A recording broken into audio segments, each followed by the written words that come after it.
জয় শ্রীরাম, জয় শ্রীরাম। কেউ ভয় পাবেন না, চলে যা ভোসডিকে।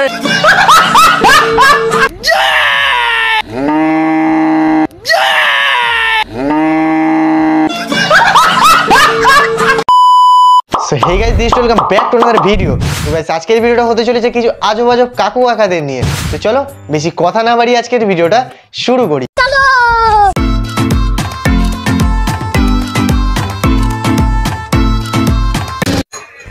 গাইজ আবার একটু সার্ভিসিং এ।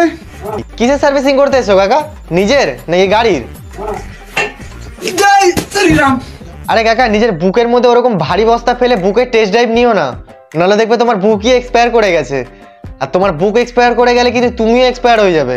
খতরনাক লোক। এই গাইজ দেখতে পাচ্ছেন আমার ট্যাকচারটা? তো গাইজ সবাই দেখতে পাচ্ছ তো কাকার ট্র্যাকচারটা? সবাই দেখো, আনন্দ করো, মজা টজা নাও কাকার ট্র্যাকচারটা দেখে। জানি তোমাদের দেখতে একটু অসুবিধা হচ্ছে, কারণ কাকার ক্যামেরাটা তো অতটা ভালো না না, সেই জন্য। কিন্তু একটা কথা, এরকম ট্র্যাকচার দেখার পর মানুষের জীবন থেকে হাসি কান্না নামক জিনিসটা যেটা থাকে সেটা পুরোপুরি উঠে যাবে। আমাকে দেখলে অনেকটা আপনারা দীর্ঘশ্বাস নিঃশ্বাস, अबे जल्दी बोल, कल सुबह पनवेल निकलना है। শ্বাস প্রশ্বাস সব ছেড়ে যাবে। এই ট্র্যাকচার দেখার পর শ্বাস প্রশ্বাস ছেড়ে যাবে কিনা জানি না, তবে শ্বাস প্রশ্বাস বন্ধ হয়ে যাবে এটুকুনি গ্যারেন্টি। ঠিক বলেছো। আর আরো একটা কথা, এই ট্র্যাকচারটা দেখার পর কিন্তু কেউ আবার কাকার প্রেমে পড়ে যেও না যেন, ঠিক আছে? যেহেতু আমি দ্বিতীয় সন্তানের বাবাও হতে চলেছি। দু সন্তানের বাবাও হতে চলেছো, কিন্তু একটু সামলিয়ে নিজের ছেলে মেয়ের সামনে কিন্তু এরকম দাঁত পাত খিচিয়ে ষাঁড়ের মতন ভুলেও চিল্লাবে না, নাহলে দেখবে তোমার ছেলে মেয়েরাই তোমাকে ত্যাগ করে চলে গেছে। জয় শ্রীরাম, জয় শ্রীরাম। কেউ ভয় পাবেন না, চলে যা ভোসডিকে। লেবু মাখাটা পুরো সম্পূর্ণ হয়েছিল না গাইজ। আরে কাকা লেবু কিসের জন্য মাখছো? ফর্সা হওয়ার জন্য? মেপে পাঠাবে? আমি কথা দিচ্ছি আপনাদের, ভিডিওটা শেয়ার করুন, চর্বি ভাবটা কাটিয়ে ফেলুন। ও ভিডিও শেয়ার করলে চর্বি ভাব কেটে যায়? তাহলে তোমরা আমার ভিডিও বেশি বেশি করে শেয়ার করো। আচ্ছা না না থাক, আমার ভিডিও শেয়ার করতে হবে না। আমার এমনিতেই চর্বি টর্বি কিছু নেই, তার মধ্যে যদি তোমরা শেয়ার টেয়ার করো তাহলে আমার শরীরের মধ্যে হাড় ছাড়া আর কিছুই দেখা যাবে না। সেই জন্য তোমরা কাকেই ভালো করে করো শেয়ার। এ টু জেড নিরামিষ কাটিং এ কেমনে মানিয়েছে আপনাদের ভাইরাল বডিকে 10 প্যাকে? না কাকা তোমার 10 প্যাক না, তোমার তো যা প্যাক দেখতে পাচ্ছি, যদি এর পরেও কোনো প্যাক ওঠে না তো সেও জায়গা খুঁজবে যে কোথা থেকে আমি উঠবো, আর তো কোনো জায়গাই নেই। তোমাকে একটা আমি আইডিয়া দিচ্ছি, যদি এর পরে কোনো প্যাক ওঠে না তো সেটাকে কেটে নিয়ে নিজের পিঠে নাহলে নিজের পোদে লাগিয়ে নেবে। গাইজ অপ্সরা বৌদি কালকে একটা কন্টেম করেছে। ঠাকুর কি বললে? কি করেছে? অপ্সরা বৌদি কালকে একটা কন্টেম করেছে। ও কন্ডেম করেছে বললে? আমি তো অন্য কিছুই শুনেছিলাম। तू समझा? হ্যাঁ কিন্তু একটা কথা, এই কন্ডেমটাই কি জিনিস আমিও জানি না ওরা। আমার ওয়াইফের টেক্সচারটা এইভাবে তোমার মতো বানাবো, তা তুমি কি খেয়ে বানালে ঠাকুরপো? তা কি খেয়ে বানিয়েছো বলো? শীতকালে বেগুন পোড়া আর গরমকালে 7 দিনের পচা পান্তা। ঠিকই বলেছো, পোড়া বেগুন আর পচা পান্তা খেয়ে তোমার মুখটাও পুরো একদম ওই পচা পান্তা আর পোড়া বেগুনের মতনই হয়ে গেছে। 7 দিনের পচা পান্তা পারবে আপনার ওয়াইফ খেতে? আচ্ছা আর কি কি করতে হবে তোমার মতো বডি করার জন্য? সাথে 100 গ্রাম টাটা লবণ খেতে হবে, জয় শ্রীরাম বলতে হবে। সবকিছুই পারবে, কিন্তু তোমার মতন ওরকম দাঁত পাত খিচিয়ে ষাঁড়ের মতন চিল্লাতে পারবে না।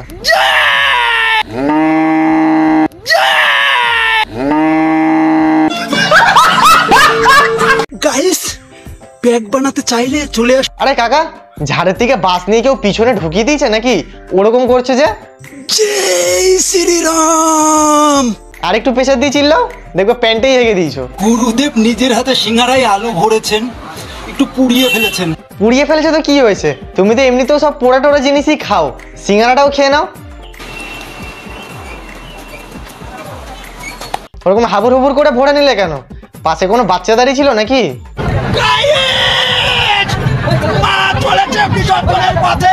মা বিসর্জনের পথে চলেছে সে না হয় ঠিক আছে, কিন্তু তুমি ওরকম ষাঁড়ের মতন চিল্লাচ্ছ কেন? তোমার আওয়াজ শুনে মনে হচ্ছে না 10-12 বছরের পুরনো একটা ফাটা স্পিকার বাজছে। আরো জোরে চিল্লাও, আরো জোরে, এতটাই জোরে চিল্লাও যাতে মুখ ফুক ফেটে একদম সিরা টিরা বেরিয়ে চলে আসে। তাহলে দেখে মনে হচ্ছে না এটা পুরোই বাংলা মালের অ্যাকশন। ঠিক বলেছিস। বর্তমানে আমি আনফিটে রয়েছি, এই যে আমার ভ্যানে একখানা মাল তুলেছি, চলে যাচ্ছি বৃন্দাবন ধামে। হ্যাঁ কাকা, এটা ভালো করেছো। আনফিট থাকো, কাজবাজ করো, ওরকম ষাঁড়ের মতন চিল্লিয়ে কিছু হবে না। জলটা একটু টেনে নেবো এক নিঃশ্বাসে। এ বাড়া পাগলা চোদা মাল, পুরোই তার কাটা। দাদা ভাই মহালয়া উপলক্ষে আমাকে অসুর চোখে দেখেছেন। কি বলছো, অসুরের চোখে দেখেছে? না না কাকা, এটা মানা গেল না, কারণ তোমাকে তো পুরোই বাঁদরের মতো দেখতে। हे प्रभु हे हरि राम कृष्ण।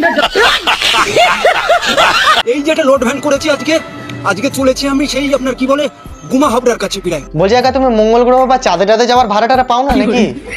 যদি পেতে না তাহলে খুব ভালো হতো। নর্মালি পৌঁছে গেলাম শ্বশুর বাড়ি, রানাঘাট থেকে একদম নিউ মডেলে আরংঘাটার বুকে আবারও রিটার্ন। ও, এবার শ্বশুর বাড়ি গেছে নিজের নিরামিষ কাটিং টেক্সচারটা দেখানোর জন্য। আচ্ছা কাকা, তোমার এই নিরামিষ কাটিং টেক্সচার দেখে যদি কোনো মেয়ে প্রেমে পড়ে, না মানে 90% চান্স আছে যে কোনো মেয়ে প্রেমে পড়বে না, কিন্তু তাও যদি পড়ে, মানে একটা কথার কথা বলছি, তাহলে তোমার সাথে কন্ট্যাক্ট কি করে করবে সে? কন্ট্যাক্ট নাম্বারটা নিয়ে নিন 9832001526। ও, এটা তাহলে তোমার কন্ট্যাক্ট নাম্বার? হ্যাঁ, কোমা থেকে ফিরে এলাম গাইস। ও, কোমা থেকে ফিরে এলে? কিন্তু তোমার ভিডিও দেখার পর কেন জানি মনে হচ্ছে আমরা আস্তে আস্তে কোমায় চলে যাচ্ছি, কারণ আমার ফোনটা দুদিন আগের থেকে কোমায় চলে গেছে।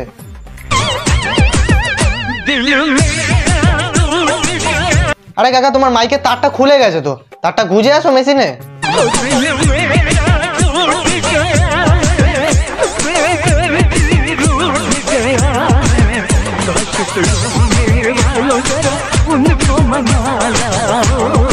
কিন্তু কাকার মুখ আর হাবভাবটা দেখে মনে হচ্ছে যে গানটা কাকা নিজেই করছে।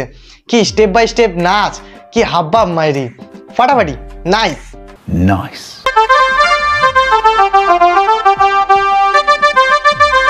আরে কাকা, গাড়ি কেন আটকাচ্ছ? গাড়ি যেতে দাও।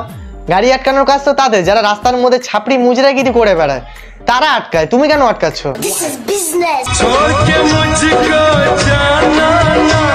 এ তো দেখছি তুমি নিজের আস্তে আস্তে সবকিছু নিয়ে চলে আসছো, সাথে আবার ফিমেল ক্যারেক্টারও এনেছো। বলছি কাকা, রেলগেটটা কি স্পেশালি ভাবে তোমার জন্য বন্ধ করা হয়েছে নাকি, যাতে তুমি নিজের ভিডিওটা ঠিকঠাক ভাবে করতে পারো, নাকি ট্রেন যাওয়ার জন্য, কোনটা? বলছি দাদা, ও দাদা, আপনার কি নাচ গান করা হয়ে গেছে? যদি হয়ে গিয়ে থাকে তাহলে আমাকে একটু সাইড দেবেন, তাহলে আমি চলে যেতাম। না মানে আমি আর আসবো না। আমি জানতাম যে রেলগেটটা এখান থেকে আমাকে যেতে দেওয়ার জন্যই বন্ধ করা হয়েছিল, আমি এটা জানতাম না যে আপনার জন্য বন্ধ করা হয়েছে। আপনি করবেন, আবার করবেন, আমাকে একটু চলে যেতে দিন না, একটুখানি সাইড দিন।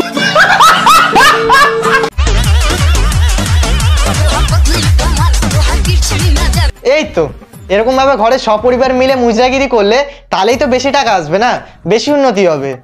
বলছি কাকা, তোমার বাড়িতে কোনো বয়স্ক কেউ নেই, মানে দিদা ঠাকুমা বলতে কেউ নেই নাকি? তাদেরকেও নিয়ে নাও, আরো বেশি টাকা আসবে। हे प्रभु हे हरि राम कृष्ण जगन्नाथ प्रेमानंद। ये क्या हो? কিছুই না, এই কাকার নিজের এক্স গার্লফ্রেন্ডের কথা মনে পড়ে গেছে, সেই কারণে টিভিতে দেখে দেখে প্র্যাকটিস করছে। বলছি কাকা, প্র্যাকটিসটা হয়ে গেলে নিজের কোনো ঘরের লোকের ওপরে একটা টেস্ট ড্রাইভও নিয়ে নিও, ঠিক আছে? তো গাইস, ভিডিওটা আজকে এই পর্যন্ত। ভিডিওটা কেমন লাগলো অবশ্যই কমেন্ট করে জানাও, আর ভালো লেগে থাকলে লাইক, কমেন্ট, শেয়ার, সাবস্ক্রাইব সব করে দাও। তো চলো, দেখা হচ্ছে আবার নেক্সট ভিডিওতে, ততক্ষণের জন্য টাটা, বাই।